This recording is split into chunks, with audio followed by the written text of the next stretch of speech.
আমি একজন টিকটকার, আমাকে ভাইরাল হতেই হবে, তাতে ইসলাম বিক্রি করে হলেও আমাকে ভাইরাল হতে হবে।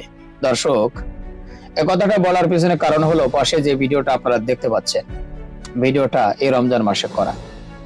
শুধুমাত্র ভাইরালের নেশায়, শুধুমাত্র ভাইরাল হওয়ার জন্যই এই কাজটা করা। এই যুবকরা কাজটা করেছে। পিছন থেকে মোবাইলের ক্যামেরা ওপেন করে তারাবি নামাজ পড়া অবস্থায় একজনকে টেনে নামাজ থেকে সরিয়ে ফেলেছে, শুধুমাত্র একটা কন্টেন্ট বানানোর জন্য, একটা ভিডিও বানানোর জন্য এবং সোশ্যাল মিডিয়ায় ভাইরাল করার জন্য।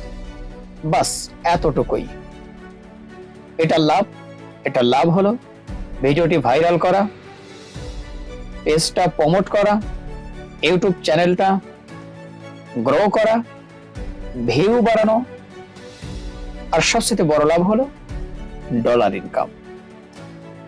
সোশ্যাল মিডিয়ায় কাজ করেন, আপনি টিকটক করেন, ফেসবুক করেন, ইউটিউবার, আপনি যাই হন না কেন, সেটা আপনার ব্যক্তিগত ব্যাপার। কিন্তু এই সাহসটা আপনাকে কে দিল নামাজ নিয়ে ব্যঙ্গ করা, নামাজ নিয়ে ফাজলামি করা, নামাজ নিয়ে উল্টাপাল্টা ভিডিও তৈরি করা? এই সাহসটা আপনারা কে দিল? দর্শক, এইগুলোর ধরে ধরে আসলে কানের নিচে 2-4টা থাবড়ানি দেওয়া দরকার। এটা তো বাংলাদেশে ঘটেছে, তাই না? চেহারাটাও তো দেখা গেল। তো ভিডিওটি আপনারা শেয়ার করবেন এবং এই ভিডিওটি যদি আপনারা ওই সকল লোকজন দেখেন যেই এলাকায় এই ঘটনাটি ঘটেছে, যদি আপনাদের এলাকার ছেলেরা এই কাজটা করে, অবশ্যই আপনারা এর বিচারটা করবেন। বিচারের শাস্তি কিছু হোক না হোক, অন্তত কানের নিচে একটা কষে একটা থাপ্পড় দিবেন, যেন কানের নিচে এই জায়গাটা লাল হয়ে যায় এবং গরম হয়ে যায়। বেটা, তুই টিকটক করবি, তুই ফাইজলামি করবি, তুই যা খুশি করবি কর। মসজিদের ভিতরে নামাজরত অবস্থায় তোর টিকটক করার অনুমতিটা দিল আসলে কে? ভাইরালের নেশা ভাই এতটাই খারাপ, নিজের মান ইজ্জত সবকিছু ধুলোয় মিশিয়ে দেয় শুধুমাত্র ভাইরাল হওয়ার জন্য। দেখেন না টিকটকে পুরুষ নারী সাজে, নারী পুরুষ সাজে, এবং কি সারা মাস খোলামেলা, সারা বছর খোলামেলা ভিডিও করলেও রমজান মাসে এসে তারা আবার পর্দার সহিত টিকটক ভিডিও বানায় এবং একের পর এক ইসলামিক বাণী তারা আবার জনগণকে শোনায়। আর সারা বছর খোলামেলা অর্ধ উলঙ্গ অবস্থায় তারা টিকটক ভিডিও বানায়। মানে কথা হলো, রমজান মাসে তো শয়তান আল্লাহ তাআলা বেঁধে রেখেছে, কিন্তু এদের মধ্যে যেই বড় একটা চাবি গুজে দিয়ে গেছে, এই চাবিটা মনে করেন যে সারা রমজান মাস তাদের পিছনে এমনিতে এরকম নাড়াচাড়া দিবে আর তারা শয়তানি করে যাবে। আর ওদিক থেকে জিন্নানখানায় বন্দী থাকা শয়তান বলবে, যাক, তোদের ভালো একটা শিক্ষা দিয়েছি, ভালো একটা ট্রেনিং দিয়েছি, যদিও আমি এখন বন্দী আছি, কিন্তু আমার কাজটা তোরা চালিয়ে যাচ্ছিস, দরকার নেই। অতএব একটা রমজান মাস আমি বন্দী নেই, বরং আমি বসে বসে ইনকাম করছি, মাসের শেষে বেতন উঠাবো।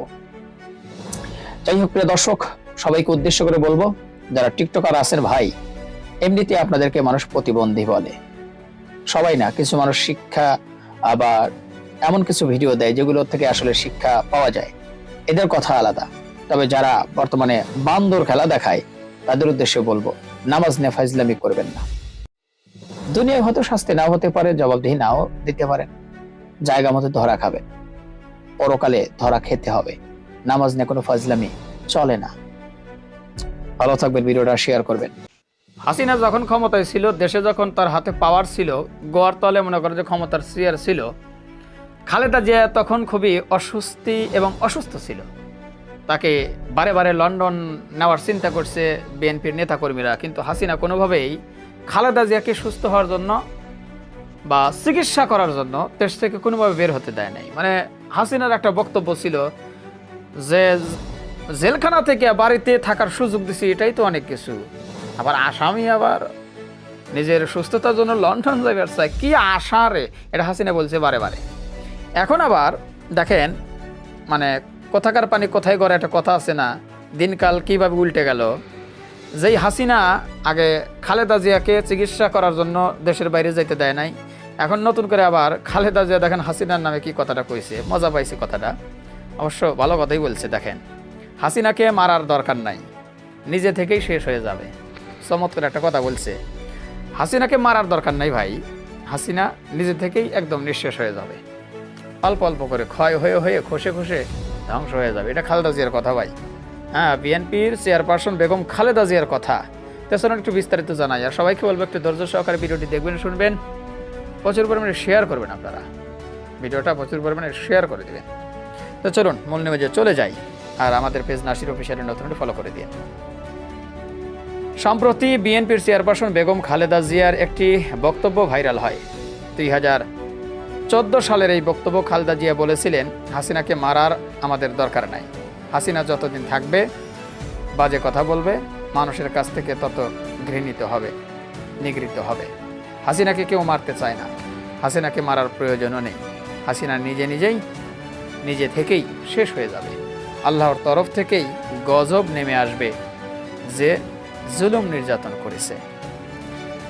নারায়ণগঞ্জের সমাবেশ শেষে সাবেক এই প্রধানমন্ত্রী আরও বলেছিলেন, এদের পরিণত হবে অত্যন্ত খারাপ এবং ভয়াবহ। এমন একটা সময় আসবে যখন ঘর থেকে এরা বের হতে পারবে না।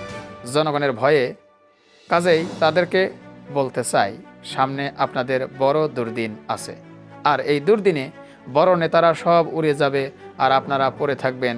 সেজন্য বলতে চাই যে সামনে আওয়ামী লীগকে অবশ্যই জনগণের উপর এই জুলুম অত্যাচার, দেশের এই ক্ষতির জন্য অবশ্যই জবাবদিহিতার মুখোমুখি হতে হবে। কথাটা বলছিল হলো বেগম খালেদা জিয়া। সেই বক্তব্যটা সোশ্যাল মিডিয়া হঠাৎ করে ভাইরাল, তুমুল আকারে ভাইরাল বলতে পারেন। তো যেই কয়টা কথা বলছিল, বলতে পারেন যে বেগম খালেদা জিয়ার সেই ভবিষ্যৎবাণী বা তার সেই বক্তব্যটা একদম হুবহু মিলে গেছে। যে কথাগুলো বলে গেছে বা বক্তব্যটা দিছিল বেগম খালেদা জিয়া, তার প্রত্যেকটা বক্তব্যের কথা কিন্তু বর্তমানে মিলে গেছে হাসিনার সাথে।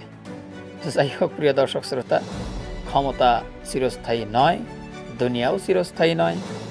এখন কে ক্ষমতায় আসবে আল্লাহ বাকি ভালো জানে। রাজনীতির খেলা তো চলতেছে প্রচণ্ড পরিমাণে, দেশের মধ্যে রাজনীতির খেলা গড়াগড়ি চলতেছে। একদল চাচ্ছে, সরকারি দল চাচ্ছে সংস্কার, দেশে নতুন কিছু নিয়ে আসবে, দেশ উন্নতি করবে। বিএনপি চাচ্ছে সংস্কার দরকার নেই, আগে নির্বাচন দিন, তা না হলে দেশের 12টা বেজে যাবে।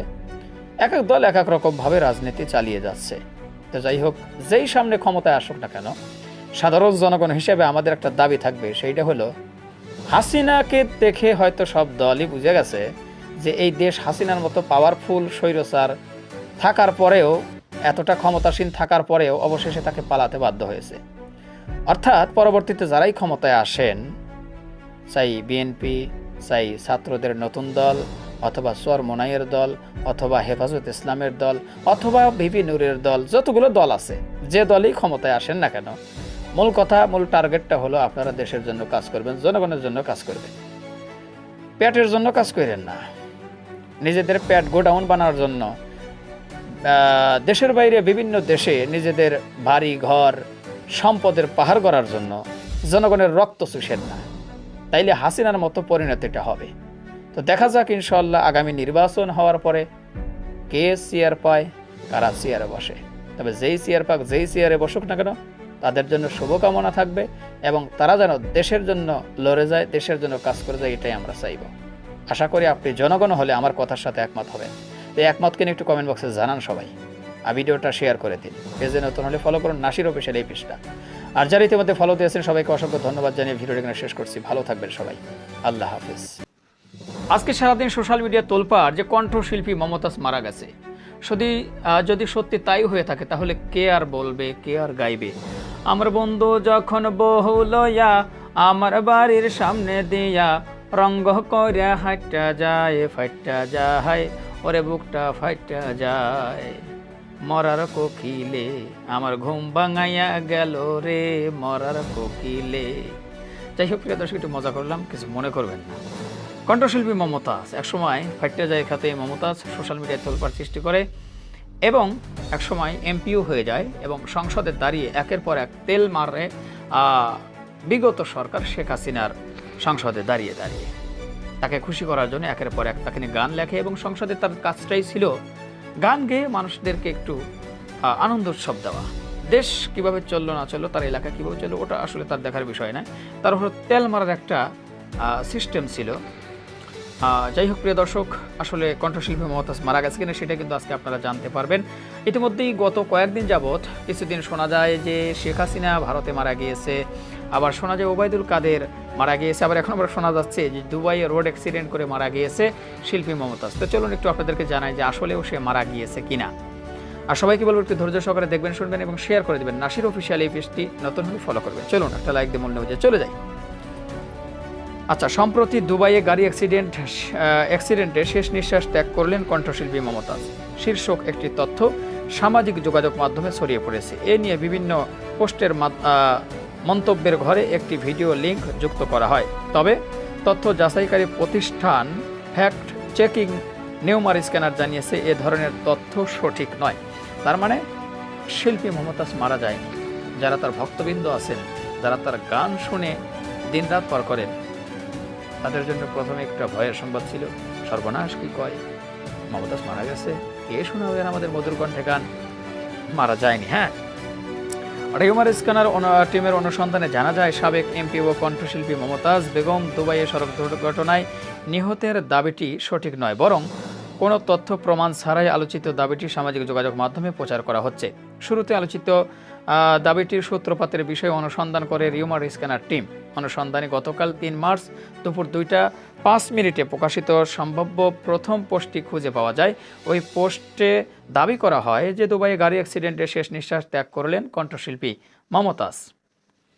পোস্টটির মন্তব্যের ঘরে একটি ভিডিও লিঙ্ক যুক্ত করা হলেও ওই লিঙ্কে প্রবেশ করে দেখা যায় এটি একটি স্প্যাম ওয়েবসাইটের লিঙ্ক। তবে সতর্ক এবং সাবধান থাকবেন আপনারা, কারণ ওই লিঙ্কে ক্লিক করবেন তো ধরা খাইবেন, মমতাজের মতোই আপনাদেরও বুক ফেটে যাবে। ঠিক আছে। পরবর্তীতে প্রাসঙ্গিক কিওয়ার্ড সার্চ করে আলোচিত দাবির সাপেক্ষে গণমাধ্যম ও বিশ্বস্ত সূত্রে কোনো তথ্য পাওয়া যায়নি। সংস্থাটি জানায়, সুতরাং দুবাইয়ের সড়ক দুর্ঘটনার সাবেক সংসদ সদস্য কণ্ঠশিল্পী মমতাজ বেগম নিহতের দাবিটি সম্পূর্ণ গুজব এবং মিথ্যা বানোয়াট। গত বছরের 5 আগস্ট আওয়ামী সরকারের পতনের পর থেকেই সাবেক এমপি মন্ত্রী সহ দলটির নেতাকর্মীরা দেশ বিদেশে আত্মগোপনে রয়েছেন। তাদের মধ্যে মমতাজও গা ঢাকা দেন। কণ্ঠশিল্পী মমতাজ বেগম 2018 সালে আওয়ামী লীগের মনোনয়ন সংরক্ষিত মহিলা আসনের সংসদ সদস্য হয়ে প্রথম সংসদে আসেন। যাই হোক, এগুলো মানে কীভাবে সে সংসদে এসেছিল সেটাই নিউজে বলা হয়েছে। তো যাই হোক, যতটুকু আমরা জানতে পারলাম। এখন আসুন দুটি কথা বলে ভিডিওটি শেষ করব।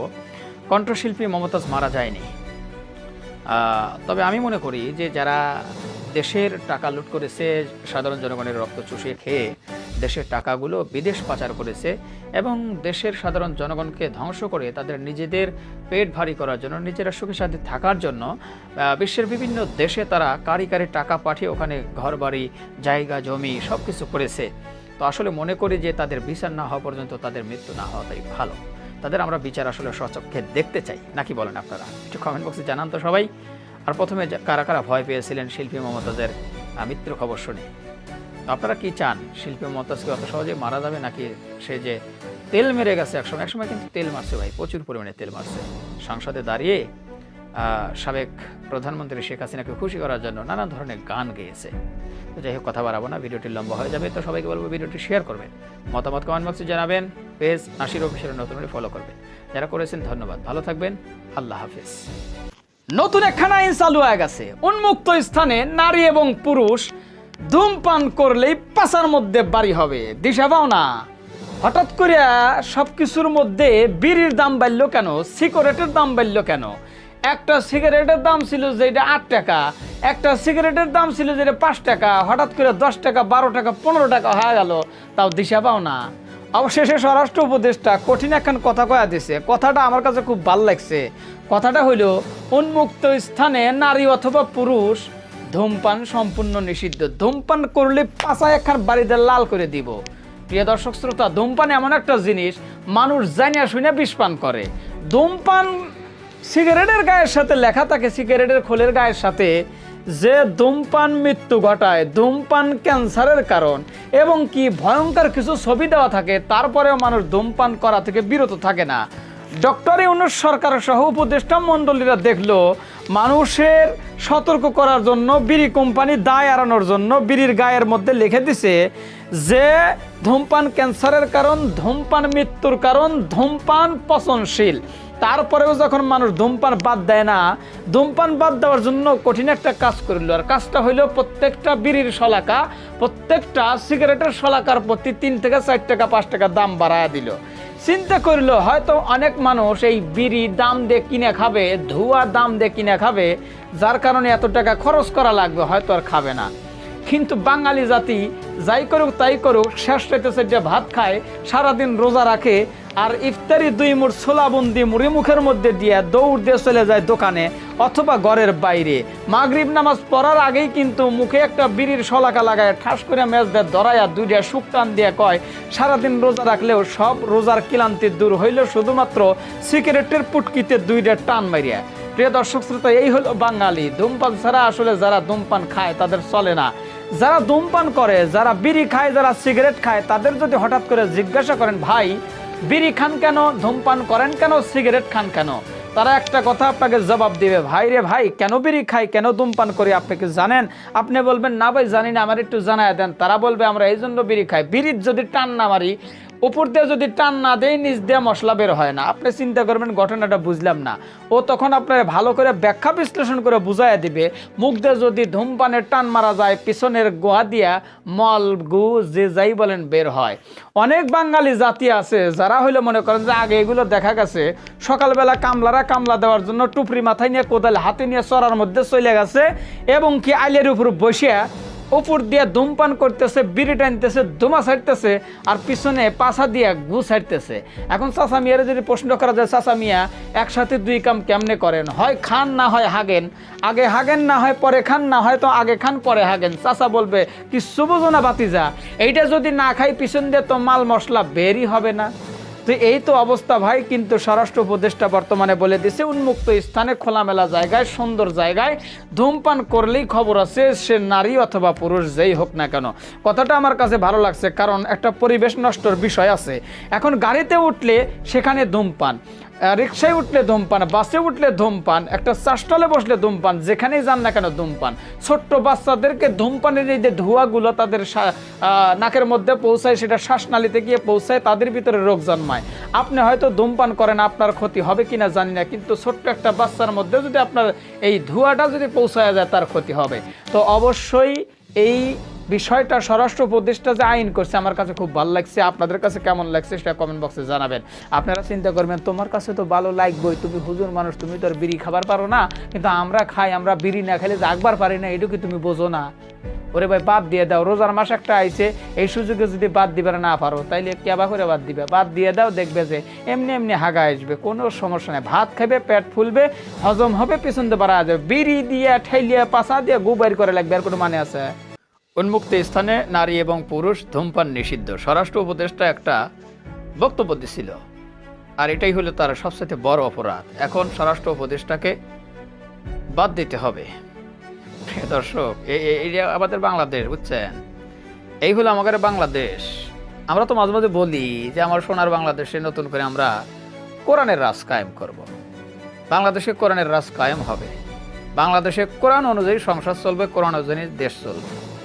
এখন আপনারা চিন্তা করে দেখেন, রাস্তাঘাটে ওপেন অবস্থায়, একটা ওপেন রাস্তায় জনসম্মুখে নারী এবং পুরুষ সিগারেট খাওয়া এটা নিষিদ্ধ। এই কথাটা বলছে স্বরাষ্ট্র উপদেষ্টা। আর এটা বলার কারণেই অনেকের জায়গায় বেজায়গায় আগুন ধরে গেছে, এবং কি স্বরাষ্ট্র উপদেষ্টাকেই অপসারণের দাবি জানাইতেছে। তাইলে যদি কোরআনের রাষ্ট্র বাংলাদেশে কায়েম হয়, মনে করেন 14 ফেব্রুয়ারির নামে যারা পার্কের মধ্যে যায়া একজনের অঙ্গ আর একজনের অঙ্গের মধ্যে হান্দায়া দিয়া এক রাতের মধ্যে মনে করেন যে প্রেগনেন্ট করে ফেলায়, দিন দুপুরে মনে করেন যে ঝড় নাই, বৃষ্টি নাই, পার্কের মধ্যে গাছের নিচে বসে উপরে ছাতি ধরিয়া নিচে তারা রঙ্গলীলা চালায়, এবং কি পার্কে ঘুরতে যাওয়ার নামে আনাচে কানাচে জব জঙ্গলে যারা রঙ্গলীলা চালায়। এক কথা বলতে গেলে রাত 12টার পরে, রাত 1টার পরে যারা মনে করেন যে ওপেন রাস্তায় বাংলাদেশে আমেরিকান কালচার চালু করবার চায়, তাদের পরিস্থিতিটা হবে কি দেখেন। মানে কথায় আছে না, আর এই যে আপনারা স্ক্রিনে যার ছবি দেখতে পাইতেছেন, যাদের এই যে অপসারণের দাবি জানাইছে স্বরাষ্ট্র উপদেষ্টাকে, তাদের চেহারাগুলো দেখেন, দেখতে মনে হইতেছে মাশাআল্লাহ একদম পর্দাশীল, তাই না? গায়ে পাঞ্জাবি পরছে, পায়ে মানে পরনে হয়তো লুঙ্গি পরছে নাকি, সরি লুঙ্গি পরনে পায়জামাই পরছে, কিন্তু গায়ে পরছে পাঞ্জাবি, ওড়নার বালাই নাই, কারণ ওড়না তো এরা পরবে না, এরা তো এগুলো খায়। তো আসল ঘটনাটা ঘটছিল কি সব কিছু আপনাদেরকে জানাবো, তো আপনাদের মতামতটা জানাবেন। স্বরাষ্ট্র উপদেষ্টা যে বলছে ওপেন রাস্তায় এমনকি উন্মুক্ত স্থানে বিড়ি বা ধূমপান নারী পুরুষের জন্য নিষিদ্ধ, এই কথাটা কি খারাপ কইছে ভাই? কিন্তু একার কাছে খুবই খারাপ লাগছে। হ্যাঁ, এটা কেন বললো? আমরা যা খুশি করতে পারি, যা খুশি করতে পারি আমরা। আমেরিকার মতো আমাদের স্বাধীনতা দেওয়া হোক, আমেরিকা যেভাবে যারা ঘোরাফেরা করে সেটাই আমরা চাই, মানে ওরা চায়। ওদের নাই মোরগ মুরগি যখন খুশি তখন খুশি, যেখানে খুশি সেখানে খুশি মিলন করে ডিম পাড়ানোর জন্য। আর চায় যেখানে সেখানে মিলন করবে। এই একদল নারী আমাদের বাংলাদেশে আছে, সমান অধিকার যারা চায়। যদিও দেখতে মনে করেন যে যদিও স্বভাবে হলো নারী, কিন্তু যাদের পরিস্থিতি বা চেহারা দেখলে মনে হয়, রাস্তাঘাটে মনে হয় এরা চেয়ান খুলে মতে। তো যাই হোক, আসল ঘটনাটা কোনটা করছিল আপনাদেরকে একটু বিস্তারিত জানাই চলেন।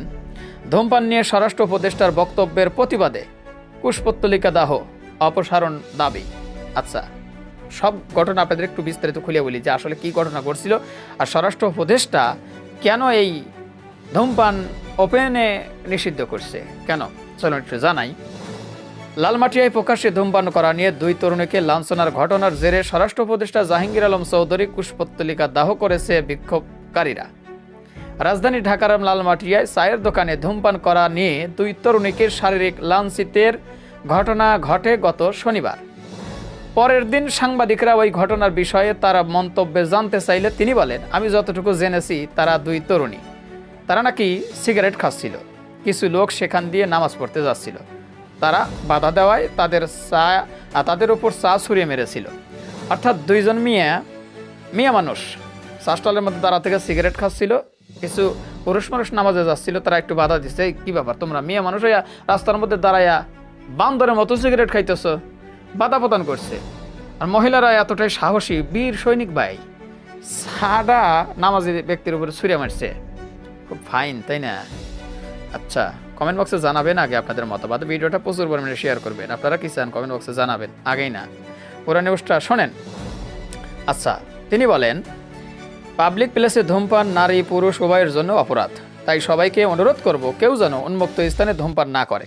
স্বরাষ্ট্র উপদেষ্টার ওই বক্তব্যের প্রতিবাদে সোমবার ধর্ষণ ও নিপীড়নের বিরুদ্ধে বাংলাদেশের ব্যানারে একদল বিক্ষোভকারী লালমাটিয়ায় ওই জায়গায় বিক্ষোভ প্রদর্শন করে। সেখানে তারা 2 তরুণী লাঞ্ছিত হওয়ার ঘটনার প্রতিবাদ জানান। পরে তারা মিছিল সহকারে লালমাটিয়া এলাকায় প্রদক্ষিণ শেষে জড়ো হন জাতীয় সংসদ ভবন এলাকায়। সেখানে তারা স্বরাষ্ট্র উপদেষ্টা জাহাঙ্গীর আলম চৌধুরীর কুশপুত্তলিকা দাহ করেন। সেখান থেকে অবিলম্বে স্বরাষ্ট্র উপদেষ্টার অপসারণ দাবি করেন বিক্ষোভকারীরা। আচ্ছা, স্বরাষ্ট্র উপদেষ্টার দোষ হইল কেন তাকে বিড়ি খাওয়া থেকে বঞ্চিত করলে, এটা হলো স্বরাষ্ট্র উপদেষ্টার দোষ।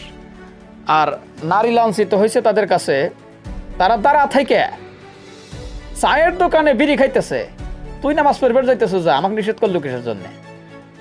এই যে নিষেধ করছে যে এটা হলো নারী লাঞ্ছিত করছে, মানে নারীর অপদস্থ করছে, এটার কারণে এটার প্রতিবাদে তারা বিক্ষোভ করতেছে। পাঁচ আর চামড়া তোলা দরকার এই সমস্ত বেশ শ্যামাগিদেরকে।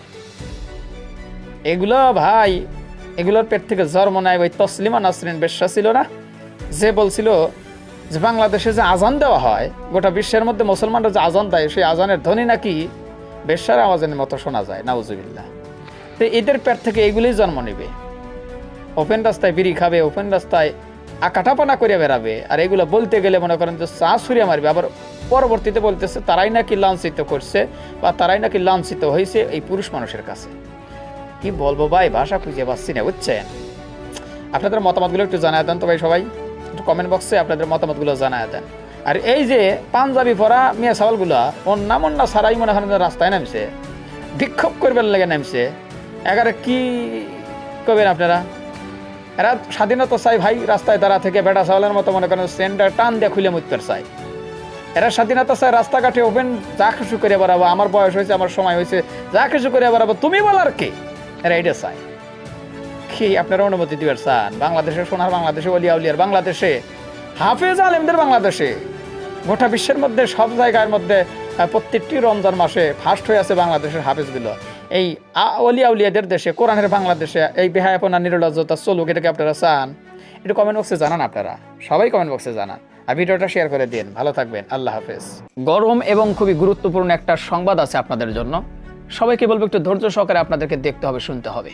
প্রিয় দর্শক শ্রোতা, বিএনপির চেয়ারপারসন বর্তমান চেয়ারম্যান তারেক রহমান, তিনি কি কথাগুলো বলেছেন এগুলো একটু মনোযোগ সহকারে শোনেন আপনারা সবাই। আর বিএনপির যারা রয়েছেন তারা আরও একটি গুরুত্বপূর্ণ গুরুত্ব সহকারে আজকের এই আলোচনাগুলো আপনারা একটু শোনেন, আপনাদের বেশি শোনা দরকার। কারণ বিএনপির নেতাকর্মীরা বিএনপির দলকে ডুবাতেই যথেষ্ট। কারণ তারা যে সমস্ত কর্মকাণ্ড কিছু কিছু জায়গায় করে বেড়াচ্ছে বা কিছু কিছু কথা বলে বেড়াচ্ছে, যাদের কারণে কিন্তু আসলে বিএনপির দলটা ধীরে ধীরে পচে যাচ্ছে। তো তাদের আসলে এই কথাগুলো শোনা দরকার। তো চলুন বিএনপির চেয়ারম্যান জনাব তারেক রহমান কি বলতেছে সেটি আপনাদের সাথে শেয়ার করে। সবাইকে বলবো একটু ধৈর্য সহকারে দেখবেন, শুনবেন এবং প্রচুর পরিমাণে আজকের ভিডিওটি আপনি একটু শেয়ার করে দেবেন। উনি বলতেছে, ব্যক্তির চেয়ে দল বড়, নেতাকর্মীদের সতর্ক করে তারেক রহমান। অর্থাৎ তাদের নেতাকর্মীদের, বিএনপির নেতাকর্মীদেরকে কিন্তু তিনি সতর্ক করেছেন। কি সতর্ক করেছেন? শহীদ প্রেসিডেন্ট জিয়াউর রহমানের কথা স্মরণ করে নেতাকর্মীদের সতর্ক করে বিএনপির ভারপ্রাপ্ত চেয়ারম্যান তারেক রহমান বলেন, ব্যক্তির চেয়ে দল বড়, দলের চেয়ে দেশ বড়। দলের প্রতি আপনাদের প্রতিটি নেতাকর্মী দীর্ঘদিনের সীমাহীন ত্যাগ প্রতীক্ষা আমি গভীরভাবে উপলব্ধ করি। তারপরও যারা দলের শৃঙ্খলা ভঙ্গের কারণ হবেন, ব্যক্তির চেয়ে দলের স্বার্থকে প্রাধান্য দিতে গিয়ে আমাকে বাধ্য হয়েই সাংগঠনিক ব্যবস্থা নিতে হবে। দলীয় শৃঙ্খলা ভঙ্গ কিংবা দলের ইমেজ ক্ষুণ্ণ হয় এমন কোনো কাজকে বিএনপি বিন্দুমাত্র প্রশ্রয় দেবে না।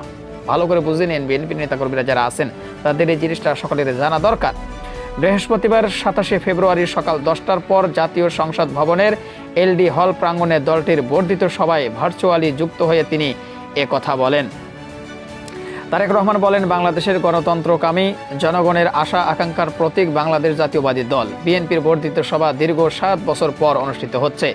এর আগে বিএনপির সর্বশেষ বর্ধিত সভা অনুষ্ঠিত হয়েছিল 2018 সালের 4 ফেব্রুয়ারি। সেই অনুষ্ঠানে প্রধান অতিথি ছিলেন mother of democracy Begum Khaleda Zia. ফ্যাসিবাদী শাসনকালে এরপর আর বিএনপির বর্ধিত সভা কিংবা কাউন্সিল অনুষ্ঠান সম্ভব হয়নি। চিকিৎসাধীন থাকায় দেশনেত্রী বেগম খালেদা জিয়া আজকের এই গুরুত্বপূর্ণ সভায় উপস্থিত থাকতে পারেননি। তবে তিনি এই সভার সাফল্য কামনা করেছেন। তিনি আপনাদের কাছে দোয়া চেয়েছেন। দেশনেত্রীর শারীরিক সুস্থতার জন্য আমরা আল্লাহর দরবারে দোয়া কামনা করছি। Mother of democracy Begum Khaleda জিয়ার সম্মোহীন ব্যক্তিত্ব আর সুদক্ষ নেতৃত্ব বিএনপিকে পৌঁছে দিয়েছিল সারা দেশের প্রতিটি গ্রাম, প্রতিটি ঘরে। আজকের এই বর্ধিত সভার শুরুতেই আমি বিএনপির প্রতিষ্ঠাতা স্বাধীনতার ঘোষক শহীদ প্রেসিডেন্ট জিয়াউর রহমানকে স্মরণ করতে চাই। তিনি একদলীয় অভিশপ্ত বাকশালের অন্ধকারাচ্ছন্ন বাংলাদেশে গণতন্ত্রের আলো জ্বালিয়েছিলেন। মরহুম শেখ মুজিবুর রহমানের নিষিদ্ধ করা সকল রাজনৈতিক দলগুলোকে বাংলাদেশে রাজনীতি করার সুযোগ করে দিয়েছিলেন। জনগণের ভালোবাসায় ধন্য বিএনপির হাতে গণতন্ত্রের ঝান্ডা তুলে দিয়েছিলেন। বিএনপির জন্ম থেকে আজ পর্যন্ত গণতন্ত্র প্রতিষ্ঠা এবং স্বৈরাচার বিরোধী ধারাবাহিক আন্দোলনে যারা শহীদ হয়েছেন, আহত হয়েছেন, সন্তান স্বজন হারিয়ে যেসব পরিবার নিদারুণ দুঃখ কষ্টের মুখোমুখি হয়েছেন, যাদের শ্রম ঘাম মেধায় বিএনপি আজ আপামর জনগণের কাছে দেশের সবচেয়ে বিশ্বস্ত রাজনৈতিক প্রতিষ্ঠানে পরিণত হয়েছে। আজকের বর্ধিত সভার শুরুতে আমি তাদের প্রত্যেকের অবদানকে কৃতজ্ঞতার সঙ্গে স্মরণ করতে চাই। এটা কিন্তু তারেক জিয়ার কথা। আজকের সর্বোপরি 71 সালের মহান মুক্তিযুদ্ধের লাখো শহীদ দেশে গণতন্ত্র মানবাধিকার প্রতিষ্ঠায় দীর্ঘ ধারাবাহিক সংগ্রাম যারা শহীদ হয়েছে, 2024 সালে জুলাই আগস্টে তাবেদার অপশক্তির বিরুদ্ধে দলমত নির্বিশেষে স্বাধীনতা রক্ষার যুদ্ধের সাহসী বীর আবু সাইদ, মুগ্ধ, ওয়াসিম, রিয়া, গোপ, আব্দুল আহাদ এবং বিএনপির 5 শতাধিক সহ হাজারো শহীদ এবং আহত যোদ্ধাদের গভীর শ্রদ্ধায় স্মরণ করছি। হাজারো শহীদের আত্মত্যাগের মধ্য দিয়ে স্বাধীনতা প্রিয় বীর জনতার রক্তক্ষয়ী গণ অভ্যুত্থানে ফ্যাসিস্ট হাসিনা দেশ ছেড়ে পালানোর পরে দেশ গণতন্ত্রগামী মানুষের সামনে বাংলাদেশে পুনর্গঠনের এক আপার সম্ভাবনা দ্বার উন্মুক্ত হয়েছে। এর সুযোগ এবং সম্ভাব্য নস্যাৎ করার জন্য এরই মধ্যে নানা রকম ষড়যন্ত্র শুরু হয়েছে। সুকৌশলে রক্ত পিচ্ছিল রাজপথে গড়ে ওঠা জাতীয় ঐক্য এবং জাতীয় নির্বাচনের পরিবেশ বিনষ্টের অপচেষ্টা চলছে। জাতীয় ঐক্য এবং জাতীয় নির্বাচনের পরিবেশ বিনষ্ট চক্রান্তের বিরুদ্ধে আমি দেশের কৃষক, শ্রমিক, জনতা, আলেম, ওলামা, পীর, মাশায়েখ তথা সকল শ্রেণী পেশার মানুষকে সতর্ক থাকার আহ্বান জানাই। যারা বাংলাদেশকে তাবেদার রাষ্ট্র বানিয়ে রাখতে চেয়েছিল তাদের ষড়যন্ত্র কিন্তু এখনও থেমে নেই। সংস্কার কিংবা স্থানীয় নির্বাচন এসব ইস্যু নিয়ে জনগণের সামনে এক ধরনের ধূম্রজাল সৃষ্টি করা হচ্ছে। রাষ্ট্র রাজনীতিতে সংস্কার একটি ধারাবাহিক প্রক্রিয়া। বিএনপির কাছে সংস্কার ধারণা নতুন কিছু নয়। সরকার কিংবা বিরোধী দলে বিএনপি যখন যে অবস্থানে দায়িত্ব পালন করেছে, জনগণের আকাঙ্ক্ষাকে ধারণ করে সময়ের পরিপ্রেক্ষিতে সব সময় রাষ্ট্র, সরকার ও রাজনীতিতে প্রয়োজনীয় সংস্কার করেছে এবং করার চেষ্টা অব্যাহত রেখেছে। 1975 সালের 7 নভেম্বরের পর দেশে বহুদলীয় গণতন্ত্র প্রতিষ্ঠা, সংবিধানে 5ম সংশোধনীর মাধ্যমে মুক্তিযুদ্ধের আকাঙ্ক্ষার প্রতিফলন, 1991 সালে দেশে সংসদীয় সরকার প্রতিষ্ঠা, এসবই ছিল রাষ্ট্র রাজনীতির ময়দানে যুগান্তকারী সংস্কার। এছাড়াও বিভিন্ন মেয়াদে রাষ্ট্র পরিচালনার দায়িত্ব থাকাকালে বিএনপি সরকার স্কুল কলেজ বিনা বেতনে মেয়েদের শিক্ষার সুযোগ সৃষ্টি, রাষ্ট্র ও সমাজে মুক্তিযোদ্ধার যথাযথ মূল্যায়ন নিশ্চিত করতে মুক্তিযোদ্ধা মন্ত্রণালয় প্রতিষ্ঠা, বিশ্বের তথ্য প্রযুক্তির সঙ্গে তাল মিলিয়ে বাংলাদেশকে প্রস্তুত রাখতে বিজ্ঞান এবং তথ্য প্রযুক্তি বিষয়ক মন্ত্রণালয় প্রতিষ্ঠা, প্রবাসী বাংলাদেশিদের কল্যাণ নিশ্চিত করতে প্রবাসী কল্যাণ ও বৈদেশিক কর্মসংস্থান মন্ত্রণালয় প্রতিষ্ঠা, এগুলোও ছিল রাষ্ট্র ও সরকারের কয়েকটি গুরুত্বপূর্ণ সংস্কার। এ ধরনের অসংখ্য উদাহরণ রয়েছে। তবে ষড়যন্ত্রের পথ ধরে পলাতক স্বৈরাচার রাষ্ট্র ক্ষমতা দখলের পর সংস্কারের সকল পথ বন্ধ করে দেওয়া হয়। বাংলাদেশকে চিরতরে তাবেদারের রাষ্ট্র পরিণত করে রাখতে গত 1.5 দশকে দেশের শিক্ষা ব্যবস্থাকে প্রায় ধ্বংস করে দিয়েছিল, দেশের প্রতিরক্ষা ব্যবস্থাকে নাজুক করে তুলেছিল, টাকা পাচার আর লুটপাট চালিয়ে দেশের অর্থনীতি ভঙ্গুর করে দিয়েছিল, অকার্যকর করে দেওয়া হয়েছিল দেশের সকল সাংবিধানিক এবং বিধিবদ্ধ প্রতিষ্ঠান, জনগণের ভোটের অধিকার হরণ করে জনগণকে রাজনৈতিকভাবে ক্ষমতাহীন করে দিয়ে দেশের স্বাধীনতা সার্বভৌমত্বকে বিপন্ন করে তুলেছিল। এমন পরিস্থিতিতে রাষ্ট্র, সরকার এবং রাজনীতির গুণগত পরিবর্তনের লক্ষ্যে mother of democracy Begum Khaleda Zia 2017 সালে ভিশন 2030 দিয়েছিলেন। এরই ধারাবাহিকতায় 2022 সালে বিএনপি 27 দফা কর্মসূচি ঘোষণা করে। পরবর্তীতে গণতন্ত্রের পক্ষের রাজনৈতিক দলগুলোর সঙ্গে মতবিনিময়ের পর ঘোষণা করা হয় 31 দফা কর্মসূচি। এই 31 দফা নিয়ে বর্তমানে বিএনপির উদ্যোগে সারা দেশের জনগণের সঙ্গে সংলাপ চলছে। রাষ্ট্র, সরকার, রাজনীতি এবং রাজনৈতিক দল মেরামতের জন্য দফা 31 হলেও এর চূড়ান্ত লক্ষ্য একটি, সেটি হলো একটি নিরাপদ, গণতান্ত্রিক, মানবিক বাংলাদেশ বিনির্মাণ। ঠিক তেমনি উদ্দেশ্যও একটি, সেটি হলো রাষ্ট্র ও সমাজের জনগণের রাজনৈতিক এবং অর্থনৈতিক ক্ষমতায়ন নিশ্চিত করা। এটি নিশ্চিত করা না গেলে স্বাধীনতা, সার্বভৌমত্ব, গণতন্ত্র, নিরাপত্তা, সমৃদ্ধি কোনোটিই টেকসই হবে না। রাষ্ট্রের স্বাধীনতা এবং নিরাপত্তার জন্য জনগণের রাজনৈতিক ক্ষমতায়নের কোনোই বিকল্প নেই। রাষ্ট্র এবং সমাজে জনগণের রাজনৈতিক ক্ষমতায়ন নিশ্চিত করার পূর্ব শর্ত হলো প্রতিটি নাগরিকের ভোট প্রয়োগের অধিকার বাস্তবায়ন, এবং এ লক্ষ্যেই একটি রাজনৈতিক দল হিসাবে বিএনপি বারবার জনগণের ভোটে জনগণের কাছে দায়বদ্ধ। সরকার প্রতিষ্ঠা করার লক্ষ্যেই জাতীয় নির্বাচনের দাবি জানায়। একজন রাজনৈতিক কর্মী আমি বিশ্বাস করি আজ এবং আগামী দিনের রাজনীতিতে বিএনপির এই 31 দফা হচ্ছে একটি বৈষম্যহীন, গণতান্ত্রিক, মানবিক বাংলাদেশ প্রতিষ্ঠার সনদ। তবে এই 31 দফাই শেষ কথা নয়। সময়ের প্রয়োজনীয় রাষ্ট্র, সরকার, রাজনীতি ও রাজনৈতিক দলের সংস্কারের জন্য এই 31 দফাতেও সংযোজন বিয়োজনের সুযোগ রয়েছে। এমনকি বিএনপির 31 দফার সঙ্গে বর্তমান অন্তর্বর্তীকালীন সরকারের সংস্কার প্রস্তাবনায় খুব বেশি ইস্যুতে মৌলিক বিরোধ নেই। বিভিন্ন সময় জাতীয় নির্বাচন নিয়ে প্রধান উপদেষ্টার বক্তব্য জনমনে ইতিবাচক ধারণা সৃষ্টি করলেও জাতীয় নির্বাচন নিয়ে কোনো উপদেষ্টার বিভ্রান্তিমূলক বক্তব্য স্বাধীনতা প্রিয় গণতন্ত্রকামী জনগণের জন্য হতাশার কারণ হয়ে উঠেছে। অন্তর্বর্তীকালীন সরকারের প্রতি বিএনপি সহ গণতন্ত্রের পক্ষের সকল রাজনৈতিক দলের নিঃশর্ত সমর্থন থাকলেও সরকার এখনও তাদের কর্মপরিকল্পনায় অগ্রাধিকার নির্ধারণ করতে পারছে না। সারা দেশে খুন, হত্যা, ধর্ষণ, চুরি, ছিনতাই, রাহাজানি বেড়েই চলছে। বাজার সিন্ডিকেটের কবলে পড়ে নিত্য প্রয়োজনীয় দ্রব্যমূল্য নিয়ন্ত্রণহীন। বর্তমান অন্তর্বর্তীকালীন সরকার এখনও দেশের আইন শৃঙ্খলা পরিস্থিতির উপর সম্পূর্ণ নিয়ন্ত্রণ প্রতিষ্ঠা করতে পারেনি।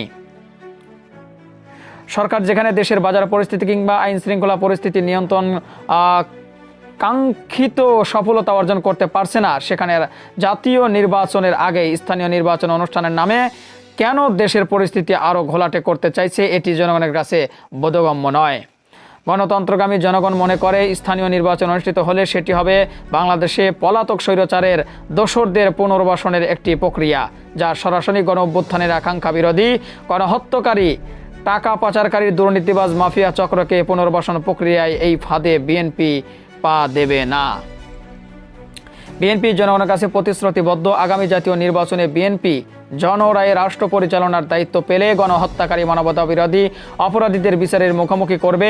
অন্তর্বর্তীকালীন সরকারের প্রতি আহ্বান, সারা দেশে গণহত্যাকারীদের দোসর মাফিয়া চক্রকে পুনর্বাসনের স্থায়ী নির্বাচন অনুষ্ঠানের পরিকল্পনা থেকে সরে আসুন। অবিলম্বে অন্তর্বর্তীকালীন সরকারের আগামী দিনের সুনির্দিষ্ট কর্মপরিকল্পনার রোডম্যাপ ঘোষণা করুন। মাফিয়া প্রধান শেখ হাসিনা দেশ ছেড়ে পালানোর পরে পর্যন্ত 16 থেকে 17টি নতুন রাজনৈতিক দলের আত্মপ্রকাশ ঘটেছে। বহুদলীয় গণতন্ত্রে বিশ্বাসী বিএনপি সকল নতুন রাজনৈতিক দল ও সংগঠনকে স্বাগত জানায়। তবে নির্বাচনের মাধ্যমে গ্রহণ কিংবা বর্জনের চূড়ান্ত সিদ্ধান্ত জানাবে জনগণ। সুতরাং প্রতিটি দলের অংশগ্রহণে একটি অবাধ ও সুষ্ঠু জাতীয় নির্বাচন অনুষ্ঠানের লক্ষ্যে সবার আগে নির্বাচন কমিশনকে প্রস্তুত রাখতে হবে। দেশে একটি অবাধ এবং সুষ্ঠু নির্বাচন অনুষ্ঠানের জন্য নিরপেক্ষতাই হচ্ছে অন্তর্বর্তীকালীন সরকারের সবচেয়ে বড় পুঁজি। কিন্তু সরকারের নিরপেক্ষতা নিয়ে ইতিমধ্যেই জনমনের সন্দেহ সংশয়ের সৃষ্টি হয়েছে। নিজেদের নিরপেক্ষতা বজায় রাখতে আমি অন্তর্বর্তীকালীন সরকারের প্রতি আরও সতর্কতা অবলম্বনের আহ্বান জানাই।